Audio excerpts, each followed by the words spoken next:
Voici 3 choses que tu ne dois jamais laisser te contrôler. Si quelqu'un avait pu me donner ne serait-ce que la moitié de ces conseils que je m'apprête à te partager, je suis certain que ma vie ne serait probablement plus la même. Que ce soit la peur, les opinions des autres ou vos échecs passés, il est important de savoir comment les surmonter pour avancer vers un avenir meilleur. Alors, installez-vous confortablement et préparez-vous à être inspiré comme jamais. Leçon numéro 1. Notre passé. Selon Maya Angelou, si vous ne pouvez pas changer votre passé, vous pouvez changer votre attitude à son égard. Cela signifie que nous pouvons choisir de voir le passé comme une leçon, plutôt que comme un fardeau. Nous pouvons apprendre de nos erreurs passées, grandir grâce à nos expériences et utiliser ces connaissances pour prendre de meilleures décisions à l'avenir. Le passé est certes un chapitre de notre histoire, mais il ne doit pas dicter notre futur. Il est naturel de ressentir des remords ou de se sentir coincé par des événements passés, mais il est crucial de ne pas laisser ces sentiments nous définir. Tenir rancune ou se blâmer constamment pour les erreurs passées ne fait que nous retenir et nous empêcher d'avancer. Le pardon libère notre esprit et notre cœur, nous permettant ainsi de nous concentrer sur l'avenir et sur les opportunités qui se présentent à nous. Il est indispensable de se concentrer sur le présent et sur ce que nous pouvons contrôler. Nous ne pouvons pas changer le passé, mais nous pouvons influencer notre avenir en prenant des décisions positives et en travaillant vers nos objectifs. Selon Winston Churchill, le succès n'est pas final, l'échec n'est pas fatal. C'est le courage de continuer qui compte.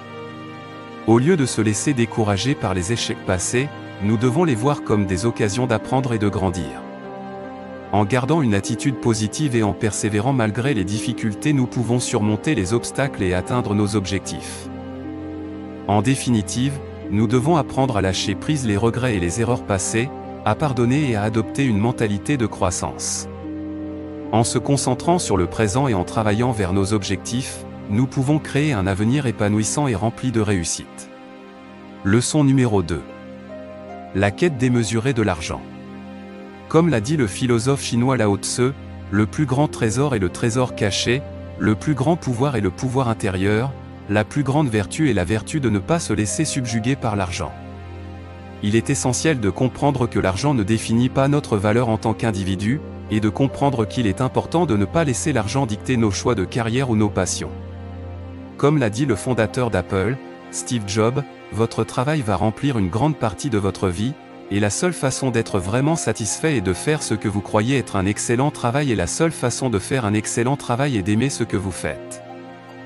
Ainsi, il est préférable de suivre nos passions et de chercher un équilibre entre notre travail et notre vie personnelle, plutôt que de se laisser guider uniquement par l'appât du gain.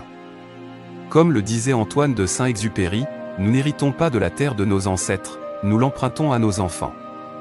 Ainsi, notre héritage véritable réside dans les valeurs que nous transmettons et les actions que nous entreprenons pour le bien-être de tous. Se concentrer sur nos propres objectifs et valeurs plutôt que sur la richesse des autres nous permettra de vivre une vie plus authentique et épanouissante. De plus, il est important de ne pas laisser l'argent nous aveugler et nous rendre égoïstes.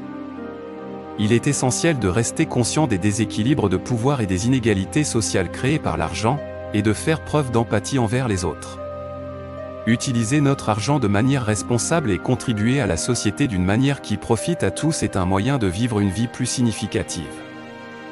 En adoptant une approche équilibrée et responsable de l'argent, en valorisant nos relations, notre santé mentale et notre bien-être général, nous pouvons vivre une vie plus authentique et épanouissante. Leçon numéro 3. Le regard des autres. Il est important de croire en notre propre valeur et de ne pas permettre aux autres de nous définir. Il est essentiel de ne pas se laisser influencer par la pression sociale et les normes préétablies. Il est important d'écouter notre propre voix intérieure et de suivre nos propres convictions, même si cela signifie aller à contre-courant. Il est essentiel de ne pas se laisser contrôler par nos propres peurs et doutes. Comme l'a dit le leader spirituel indien Mahatma Gandhi, la peur n'est pas une raison pour renoncer à faire ce qui est juste. Il est important d'avoir confiance en nous-mêmes et de surmonter nos peurs afin de poursuivre nos rêves et nos objectifs. En définitive, celui qui combat des monstres doit prendre garde dans le processus à ne pas devenir un monstre lui-même, a dit le philosophe allemand Friedrich Nietzsche.